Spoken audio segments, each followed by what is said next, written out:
do patterns and samples, source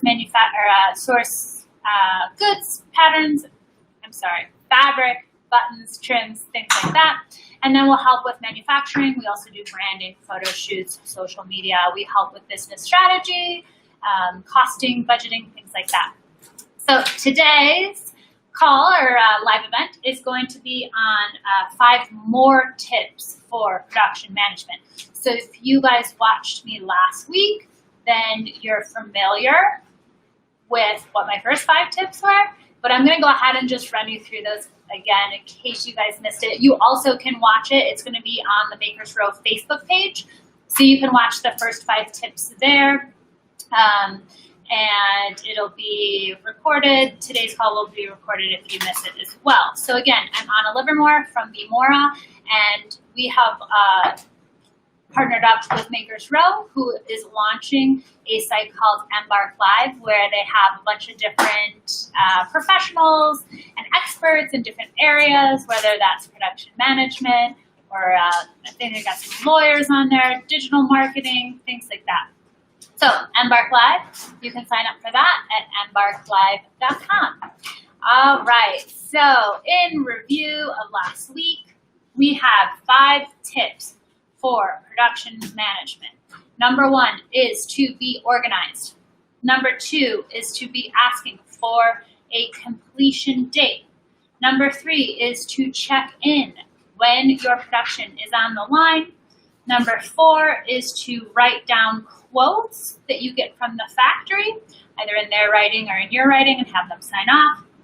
Number 5 is to have perfect samples and tech packs when you walk into production. So those were the 5 tips that I went over last week. Today, I'm going to talk about 5 more tips about production management. Number 6 is be prepared for something to go wrong. So unfortunately,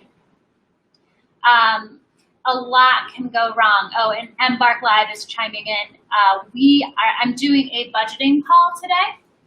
So budgeting, if you're interested in how to budget for a collection, start to finish, how much should you spend on production versus your patterns and samples versus your branding, I'm going to go over all of that today in the budgeting class that I'm offering at 4 o'clock. You can go to, there's like a little gnat in here that's been driving me crazy all day.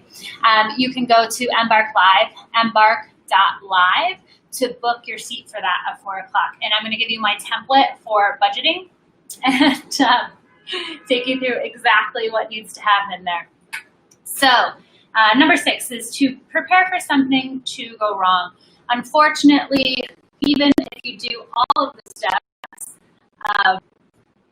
everything is perfect, things still can't go, oh my gosh, or this gnat is like just circling my head. So if you can try and kill it. Anyways, unfortunately, even at large companies, even after 10, 15 years in the business, even after working with the same people year after year after year, things can go wrong in production. And I always just want to focus in on what's the solution? How can we fix this? How can we move forward? Figure out later why it went wrong and avoid doing that again. But in the moment, it doesn't so much matter whose fault it is, why it's wrong, what happened, what the mistake was. You want to find a solution as quickly and as easily as possible. And I do that with my own staff all the time. They know if a problem arises, what's the solution? Immediately, solution. Then once we have the solution, we implement that and we take care of it as quickly as possible. We can later evaluate. And that's another one of my tips too, is to evaluate the process and what you could have done better later. But prepare that there probably will be some sort of hiccup when it comes to your production, whether your deadline is missed or one of your supplies runs out, or you run out of labels and need more labels. So knowing that these things kind of happen and just focusing on the solution. Always look at the solution. Have a good, close relationship with your factory so that they're willing to work this out with you and you guys can all work together as a team to find the solution. But things do go wrong in production on a larger scale, on a smaller scale, when you're new, when you're in business. There's always little things that come up and little hiccups. You know, if this was easy, everybody would do it. So I do see that there are some questions. I definitely will get to those questions at the end. So don't worry about that. If you have questions, type them in. I'll go through and answer those when I'm done here. But number 6, be prepared that something might go wrong. Don't let this devastate you. If you are going to be a designer and one thing goes wrong in production and then all of a sudden you're out, you're done, that's unfortunate. You want to be able to work through it. You want to prepare for it. That can be a preparation in your budget and in how you cost your garment. We do have a cushion in the costing for if something goes wrong and it has to be recut. So your costing shouldn't just be bare bones. One mistake shouldn't put you under. So you want to prepare for that before it happens. Someone's giving me a tip to get rid of gnats. That's useful. I'll do that for next time. Number 7, keep track of what's completed and what's in progress. So yes, it is, and I can't stress this enough, always your job, the designer's job, whoever's doing your production management, it's their job to be organized for the factory. Your factory, a lot of the factories we work with, they're not operating online. You know, English might not be their first language, so even connecting with them on the phone can be hard. So we do a lot in person with our factories here in the Garment District, and we do all the organizing on their behalf. If you're working with a company offshore, things obviously will go through email, but the more you can organize on your end, the better. You want to keep track of your inventory. You want to keep track of what's completed, what you gave them, what's expected, what's your PO. You want to track you want to inventory those garments before they leave, and we talk about that next. But keeping track of what has been completed and what's in progress. How many garments do you have in place? Even keeping track of your inventory. If you've given them 1,000 yards of fabric and you know they're only going to use 750, that's on you to know that when your fabric is done, or when your production is done, that there's going to be 250 extra yards of fabric for you to pick up. So staying organized, keeping track of everything on your end is super, super important. Number 8, an in-depth quality check should be done before the garments leave the factory. So what's most important in that is if your factory says your product's going to be done October 1st, you need to give a quality check time onto that October 1st. So that doesn't mean you're selling your garments at October 1st at 5 p.m. That doesn't mean you're doing a photo shoot October 2nd. That doesn't mean that everything's going to FedEx at October 1st at 5 p.m. That means quality check. That means you schedule in the time to do the quality check. You want to count all of your garments. You want to go through, first what you do is you go through and every 10th garment you want to check. It depends on how many garments you're making. If you're making thousands, every 10th garment. If you're only making 50, you want to check every 3rd and see if there's any issues. If there are issues, then you want to go back through the rest of the production to see if there's issues there. But you want to do a quality check, and if there's anything that needs to be addressed, you want to address that right away. So if something has to be sewn differently, or if some hem has to be completed, you want to talk to the factory. Again, this is why the perfect tech packs come into place, and you'll always want to do a top of production of every style in every colorway so that you have this one perfect garment that your production is supposed to match. If you skip that step, then it's more than likely it's more challenging for them to match something perfectly that's in your brain. So making sure there's a perfect tech pack and there's a top of production that's done. But doing an in-depth quality check, and then also giving your factory that time to fix those garments. So the quality check should not only allow for the time for you to count all the garments, inspect all the garments, but a few weeks there for them to fix any garments if needed. So that's a lot of designers run into problems because they've planned something on October 2nd. And then October 2nd happens, they don't have their inventory in time, and then they're upset at the factory because things weren't done.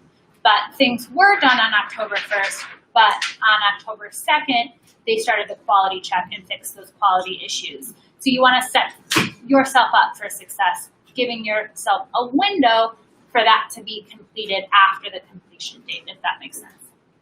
Number 9 is to be realistic and patient. So, it's kind of a catch-22, right? Like, you want everything done on time, you want things done perfectly, but there is a percentage of production that's a norm for there to be some quality issues. These are people sewing these garments with their own hands. So there's some room for human error. What that looks like is normally around 4-5%, where there might be something that needs to be fixed. So being patient with your factory and knowing the last thing your factory wants is for there to be something wrong in quality, because they don't get paid to fix it if you can prove that that's what you asked for in the first place. So they lose money. And B, they already have something on their timeline to start after your project is done. So they want to move on so that they can make money. So it's not in anyone's best interest that this happens. They don't want this to happen. So really looking at these people as your partners in your success instead of the people that you've hired and kind of are working for you. You guys are working together. So being patient, being realistic, and giving them enough time to successfully do your production. You don't want to be going into a production and say, okay, I need this in 3 weeks. And then they say it's going to take 6. And you'll be like, I need 3. Because what that's doing is that's rushing them.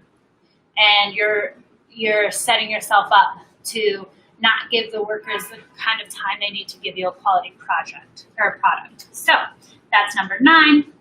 And number 10 is after every production. During production, like I said, solution-oriented, moving forward, what do we need to do? Stay proactive. After every production, you want to sit down and self-reflect and evaluate your project. What did you learn? What do you not want to repeat? What could you do better? And then implement that on your next production. Because time is of the essence, it's not always valuable for you to stop and do that in the moment. I always prefer to stay solution-oriented and continue to move forward. So those are my tips for today. I'll review those really quickly. But again, like I said, this will be on the Makers Row Facebook, so you can always watch that. If you're interested in learning more about a budget, because that's the number one question that everyone always asks me, how much money do I need to launch a clothing line? And it's different for every designer depending on what are you making, how much is your fabric, how many styles are you doing. So it's different for every single designer. And because I have been getting that question pretty consistently every single time, I partnered with Makers Row and Embark to do this budgeting call today. I think to purchase a seat, it's still available. It's $105.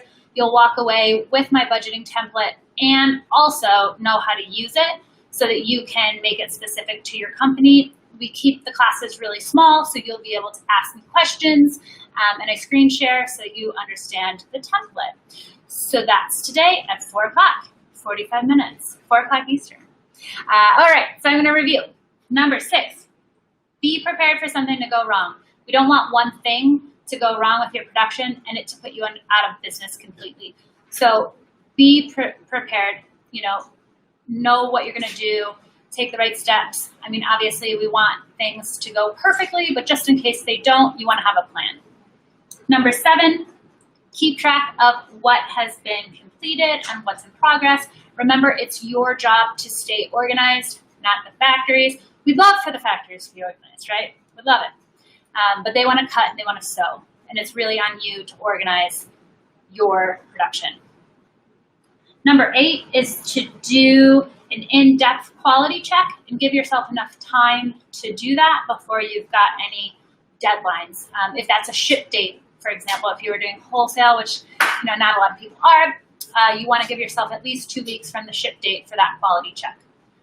And number 9 is to be realistic and patient.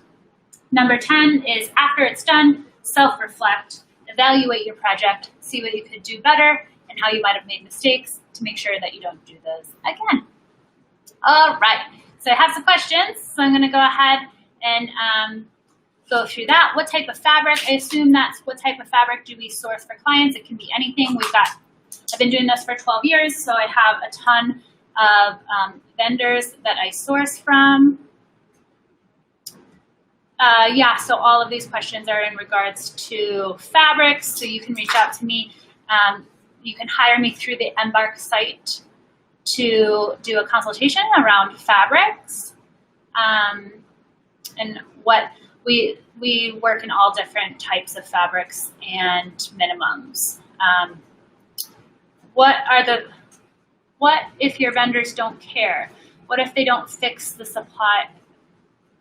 fix the supply of the new product? Obviously, they would be a bad vendor, but the vendor options may be slim. Yeah, so this is huge. And that's why I keep stressing it's so important to have a good relationship with your vendors.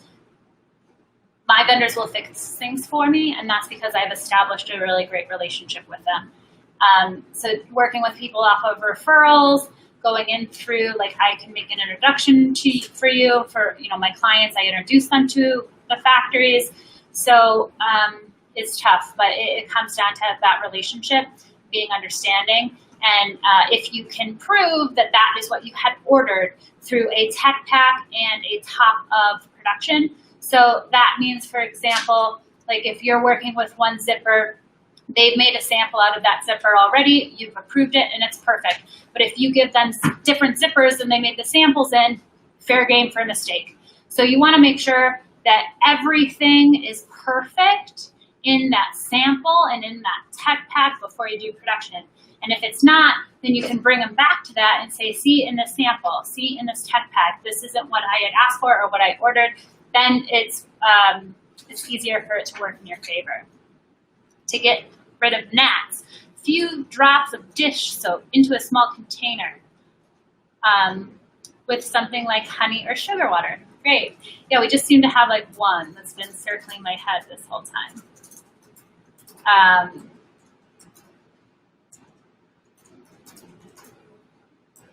Okay.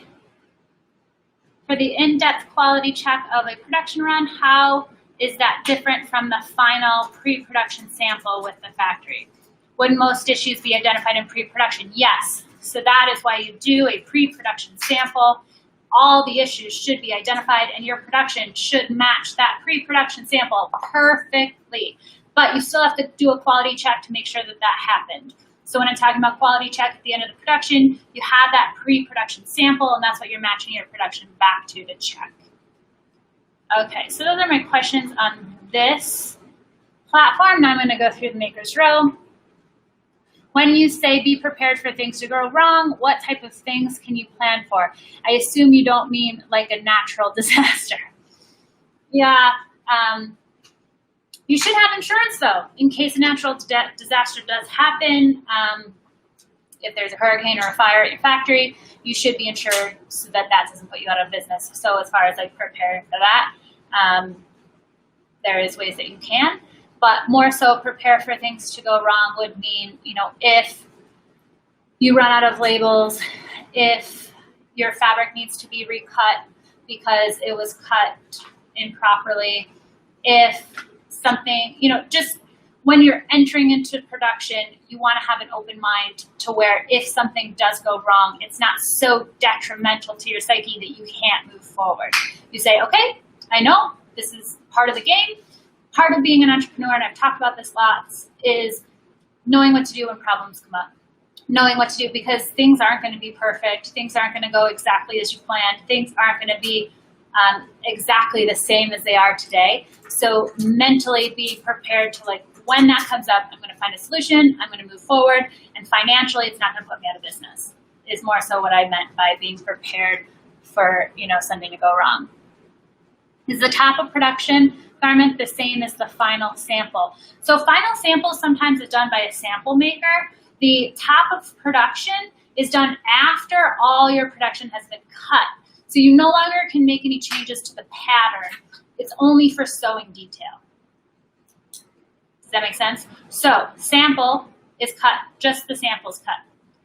Your top of production or pre-production sample is sewn from your production. So they've cut all 100 units or all 500 units, and then they make one before they make the rest of them. But all your garments are already cut.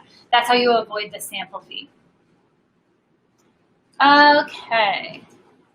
Let's see, I'm just scrolling to see more questions. In case something goes wrong from the factory side, is it the responsibility to sew a new bunch of cut garments? So that's where you really have to work it out with the factory. Ideally, they're going to want to fix the garments that they have instead of recutting all from scratch. And you'll want them to do that too, because then that's not additional fabric cost.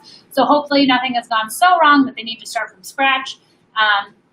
But if you can tie them back to, I have this perfect top of production, I have this perfect tech pack, and it's something that they cut the garments in red instead of blue, and you had your purchase order, and you have everything in alignment on your end, then they should redo it on their dime. But if they didn't do a top of production in that colorway, if you didn't have a perfect tech pack, if you never gave them a PO, then that's where it's a gray zone. You'll have to work with them in the middle. So you just want to make sure that you're prepared for production on your end. Because if it's something that they straight up did not follow in regards to your samples or tech packs, then it is their responsibility to redo it.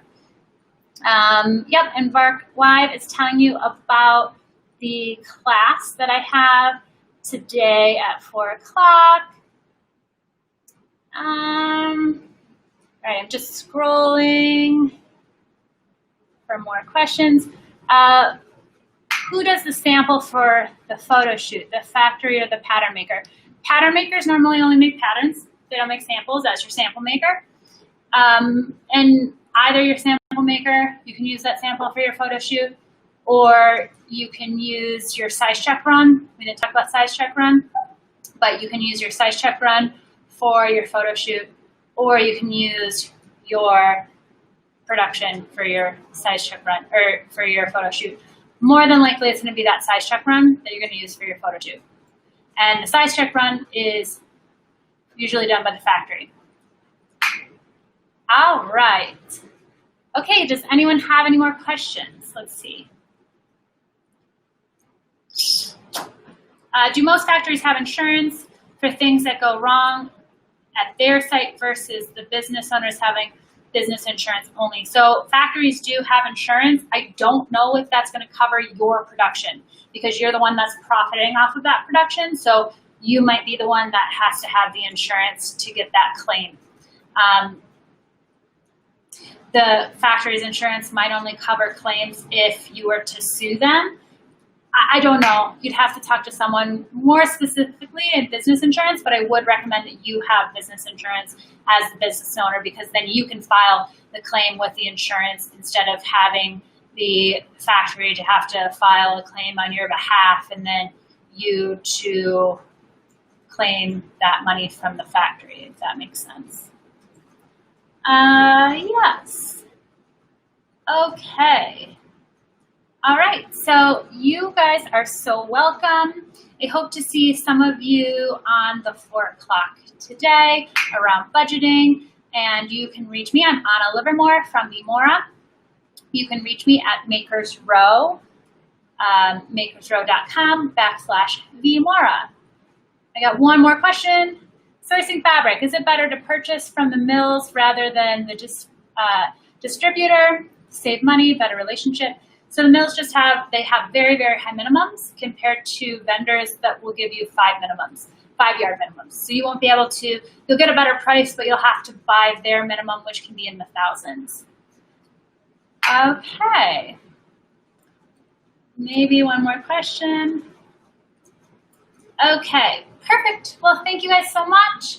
Again, Anna Livermore from VMora. You can reach me at makersrow.com/VMora. You can also hire me through the Embark Live app for a one-time consult. And you can also buy a seat for the budgeting course that I'm teaching today at 4 o'clock. And I will see you here next time. Thanks so much.